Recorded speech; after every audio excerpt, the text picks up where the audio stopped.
إن الحمد لله نحمده ونستعينه ونستغفره ونتوب إليه ونعوذ بالله من شرور أنفسنا ومن سيئات أعمالنا من يهده الله فلا مضل له ومن يضلله فلا هادي له وأشهد أن لا إله إلا الله وحده لا شريك له وأشهد أن محمدا عبده ورسوله. Amma ba'd, falënderimet dhe lavdrimet I takojnë vetëm Allahut Azza wa Jall. Salavatet dhe salamat I dërgojmë Muhammedit alayhi salatu wassalam.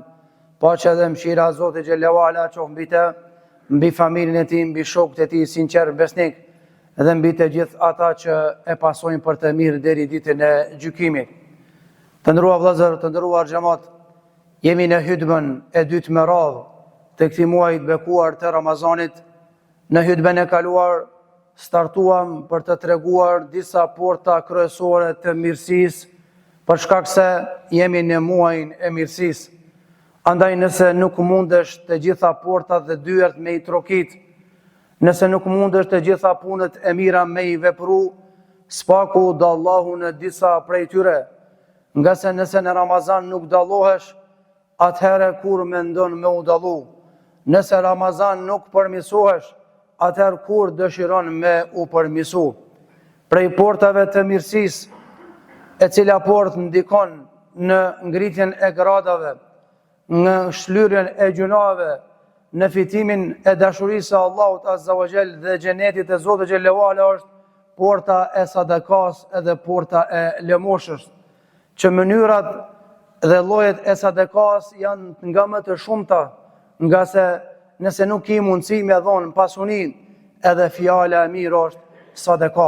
Për atë arsye, dhënia e sadakas dhe shpeshtimi I saj në Ramazan është bekim edhe është pastrim I pasurisë, qoftë ajo sadaka, zakati jot personal I pasurisë, qoftë sadakatul fitri, apo qoftë edhe sadakaja e rëndomt. Nga se sadakaja, nëse e pakson numrin, aspektin e numrimit, aspektin fizik, aja nuk e pakson bereqetin e saj, përkundrazi e shton. Për shembull, I ki 10.000 euro të deponuara një vjet, e ki obligim 250 euro mi dhon zakat. Realisht kanë met 9.750 me numër, më pak. Mirë për të Allahu Azza wa Jall tu ka shumë fishu ajo pasuri, edhe tu ka beku ajo pasuri. Këtë ka garantu edhe Allahu Azza wa Jall, edhe pejgamberi alayhi salatu wasalam. Fa Zoti xhallahu ala, khudh min amwalihim sadaqatan tutahhiruhum wa tuzakihim biha, mere pasurin nga mesi I muslimanve për të dhënë zakatin, tutahhiruhum, që tua pastros atyre pasurin, edhe tua bekosh atyre pasurin. Pra ti kur jep zakat, sadakatul fitr, apo sadakat të rëndomt, e ke beku pasurin tonde dhe e ke pastru pasurin tonde, dhe pasuria jote në numër është mangu, është paksu, por bereqeti saj mbetet edhe nuk paksohet. Transmeton Imam Buhariu dhe Muslimi nga sahabiu nderuar Abu Huraira se pejgamberi alayhi salatu wasallam ka thënë: "Ma naqasa malun sadaqa", nuk u bën vaki asnjëherë me paksu pasurinë sadakaja lëmoshën në rrugën e Allahut Azza wa Jall. Prej formave të sadakas që këtë mënyrë dhe këtë formë nuk ka mundësi gjithkush me e përjetu edhe me vepru. Ka mundësi me vepru ai person që Allahu e ka nderu me qenë me firmë, e ka nderu Zoti xhallahu ala me qenë pasanik, edhe me pas punëtor në udhëheqjen e tij. Andaj gjithkush pineve nuk ka mundësi me apo këtë sevap. Ka mundësi veç ai që e ka nderu Allahu Azza wa Jall me qenë udhëheqës I punëtorëve. Ajo çka kërkohet është që këtë muaj të bekuar punëtorëve ose mi shkurtu orarin, o fjala për ata që agjërojnë, ose spaku mos me I mundu në punë që ka qenë mundimi I tyre para Ramazanit. Okej, dallon punëtori pi punëtorit. Dikush ka fuqi, nuk e merr veç që është agjëru shumë. Dikush është më I dopt. Me rëndësi është mos me I këshyr me lull, edhe mos me I këshyr me, do thot, me mikroskop në Ramazan punëtorët dhe të metet e tyre. Ai që ka qenë për tac, ai që ka bo hile para Ramazanit, mos prit në Ramazan nështë të më bujë më I meqëm. Ai që ashtu është, që 10 vjetë që stile ka. Ramazan mos I ashtu dozën, për shkak se ngarkon veten. Pejgamberi alayhi salatu wasalam ka bo doa, ashtu siç ka zonë gruaja pejgamberit Aisha radhiyallahu anha, thot I dërguar Allahut boni dua dhe tha: "O Allah, kush bëhet i but ndaj umetit tem punëtorëve, bëhu i but edhe ti ndaj tij. Kush ja vështirëson umetit tem gjendjen punëtorëve dhe atyre që i ka nën udhëheqje, vështirësoja edhe ty atyre. Dhe gjithashtu ka thonë, inna Allaha rafiqun yuhibbur rifqa, Allahu është i butë edhe don butësinë. Pra ka bëu dua pejgamberi sa para 1450 vjetëve, që i lumi ai i cili ja shkurton punëtorëve apo ja lehtëson punëtorëve ditën e punës dhe nuk ja bën të zakonshme që kanë qenë para Ramazanit. Ka mundësi me shku mrangu pak një pjesë e prodhimit, një pjesë e fitimit pasurisë në dunjë, por te Allahu Azza wa Jall, Allah ka me të lehtësu ditën e gjykimit. Pasha Zotin e Madh, kena nevojë Zotin me lehtësu puna ditë frikshme. Allahu kemi nevojë me na fal, me na lehtësu gjendjen në ditë. Andaj a dëshiron të jesh për tyre, se ka persona që kanë këtë komoditet, këtë mundësi. Unë s'jam për tyve, ka pak për atyve që kanë këtë luks me fitu këtë mundësi që mi a lehtësu njerëzve, që nesër mi a lehtësu Allahu Azza wa Jall. Për kundër që jemi duke jetu në këtë vend, edhe tek ne sektori, do thot publik, sidomos ata që janë shtetërore, ka lehtësime për punëtorët në shkurtimin e orarit. E vëllezërit tanë në Kosovë, në bashkëpunim me komunën Murum Vendim, sepse në historitë shqiptarëve me i shkurtu orët. Gazetarët e meqëm që të regjen e kanë qa kryet, jemi të okupuar, jemi në sundimin e jo muslimanëve, jemi ashtu, jemi kështu, tash u shlirum, pavarësi, liri. Kush i ka fajt tash që po shkruan rrjetet sociale se s'duhet më shkurtu ora mësimit? Kush i ka fajt tash që akuzon komunën pse ka shkurtu orarin e mësimit? Djali i shqiptarit, babon musliman, gjyshi musliman, stërgjyshi musliman, katragjyshi hoxh, ka dole vëllati.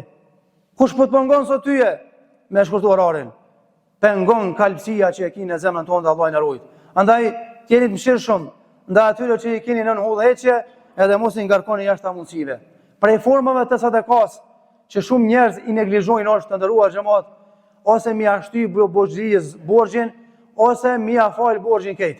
Ose ti me shku mi a la borxhin dikujt që ka borxh. Për shembull, keni 1000 euro zakat. S'po di ku më dhon zakatin, lyp hallakat. Jo vallai kom 1000 euro zakat që mira ku shat u zbon, hallakat. Lodhu pak. Lyp, a ka dikush borxh? Shkon shitore. Shko vende ku blet ushqimi, ku hahet buka. Shko te furra, a ka dikush borxh? Paguj 500 buk. Paguj hurma, paguj ujë për iftar. Krejt ki komoditet është, ose mi a shlyp borxhin diku na krejt, ose mi a shty borxhin, ose vetë mi a fal borxhin. Për shembull, ka njerëz që më kanë thonë, ja kum zhagit filanin borxhin, e kum ditë që s'ka mundësi me mala, e kum zhagit, a kum hin gjuna ka hoq. Pse? Non stop tha kum lon stres 7 muaj. E pse ja ki zhagit? Tha kum pas shef me mrit dita parë Ramazanit, ta fitoj sevapin më të madh ta bëj. Ai u kon stres, po ke ka pas qëllimin me arrit jackpotin, ai jackpot është Ramazani. Andaj e ki komoditetin, edhe kjo sot e ka, se momentin që ti ja shtyn diku në borxhin, ta dish që ato dakika, ato minuta që ja ki shty borxhin, ato ditë, ato javë, ti shkruaj te Allahu sikur se me pazon sot e ka rrugën e Zotit. Allahu Akbar. E dyta më afal borxhin dikuna. Thotë Buhari se pejgamberi sa më ka thonë, një tregtar ishte ullavënc. Edhe kur e shite ata që ishin në vështirësi, i thoshte fëmijëve vet, falja borxhin se Allahu do ta fal neve, nga se na pia fal me ati. Dhe thot pejgamberi sa Allah ja fali. Ka qenë tregtar i dallum në kohën para pejgamberit sallallahu alajhi wasallam. Edhe dërguari Allahut e kallzon këtë rast jo vetëm si fjalë, si tregim, po për t'i nxit tregtarët, biznesmenët, parelit, për t'i nxit që njerëzve mi a fal borxhin, mi a shty afatin e borxhit. Edhe nëse e njeh personin që shka bo ke, thot falja borxhin. Andaj ka pas evlat që ja ka menaxhu pasurinë babës, pasanik baba shumë i madh. Edhe ka pas në listë emrat e borxhlive. Pasha Zotin unë e njoh njerëz të mirë që falin namaz, edhe di që ka pas fletorën, për mi 50 borxhli ka pas, baba para sa me dek i ka thonë djalit vet. E di këtë rast, baba po du me dek vesh, po du me dek me një breng. Tha fal, s'kom qef këta kujshia për ukolla, mos më ma qel derën, apo me trishtu më arnë të pa me për shkak qësaj fletore. S'kom shumë pare, po du më kanë met. Ngon babës, shtinja flakën, qësaj fletore se jam unë e gjallë. Shkyje. Hupi këta emra. Edhe kallzoju borxhlive që erni duar shlirë. Eni me dur në gjepat e baba të pame se baba e ka falë kejve borxhe ka bu halal. Andaj ku me gjithë kësi raste, Unë e di nuk është lehtë, e kanë ngushtu djalin, ja kanë ngushtu ndoshta zhvillimin e biznesit, po kanë ashtu vinë rrethanat. Bonu i gjon, lecoja vështirësitë njerëzve, falja borxhet, dukush kanë sa më ton, po çati 50-100, shtin edhe çdo shkam i vao. Se normale është, i ka 500 euro borxh, vlen mallbora sa pakshëm, çish mi ja fala ka or borxhin, o vallahi e di më mirë se ti pasha zotin e madh. Ai çetri e çoj mi ala borxhin, a ka borxhi i shupi mallbora, shat voj vakosu, shat voj. Laja, ç'a më bo? Mësua e çështu. Andaj madhi 50 pia falja edhe këtine ose shlyja edhe këtine. Por atë arsye muslimani duhet me kërku se pasunia është amanet. Nuk është dhonja zekati vallahi unë i dhash edhe ditën e mirë. Dije ku pe jep, ku na pe jep edhe çish pe jep. Nga se është amanet dhe normalisht i me dhonë vëgari para Allahut Azza wa Jall. Gjithashtu prej formave të sadakos është me ndihmu dikuna, sidomos në Ramazan. Për shembull, e din që ka çka më hungur syfir, ka çka më hungur iftar. Po problemi është 30 ditë Ramazan, ai një natë nuk e ka sofrën tonë si temën. Do të thotë sofrën e vet si tondën. Një natë se ka. Bon e kabull, një natë çka hatin sofrën tonde. Llogaritë 50 orë sa po materiali ose çoja ushqimin e servuam, edhe thuj për mua sonte e keni syfirin. Për mua sonte e keni iftarin. Te na nuk është tradit zakon. Në Arabinë Saudite kur kam qenë studime, ka qenë zakon më shumë me thirrën syfir se sa në iftar. Pse? Për shkak se koha iftari me teravih ngusht, a me shku në iftar me hungur shpejt buke, mule me shku të shtëpia, fala akshamin ndra abdesin, shkon xhami, ngusht koha. E shumicën e rasteve thirrin në syfir, se hapësira është më e madhe dhe normal komoditet është më i madh. Andaj lecoja dikujt iftarin, lecoja dikujt syfirin, çoj ushqim, nga se ka thënë pejgamberi alayhis salam, që është forma sadakos dhe ka thënë kush i lecon një vështirësi një vllaut musliman, Allahu Azza wa Jall ka më lecun një vështirësi në gjykimit. A dini sa vështirësi kena me pas për shkak gjuhës tonë? Se kontrollojmë gjuhën edhe në Ramazan çka folmi. Për shkak menjës tonë, sa mendojmë keq për një tjetrin, sa pak sham. Edhe në Ramazan po na ndodh kjo. Sa folmi keq për një tjetrin. Ka up sinqeriteti burnia. Çish mi la këto gjunoha vllazni. Çish mi la ndryshe. Pak jemi të u fal, pak po agjërojmë, pak po japin. Atëra le të lecojmë një tjetër gjendjen.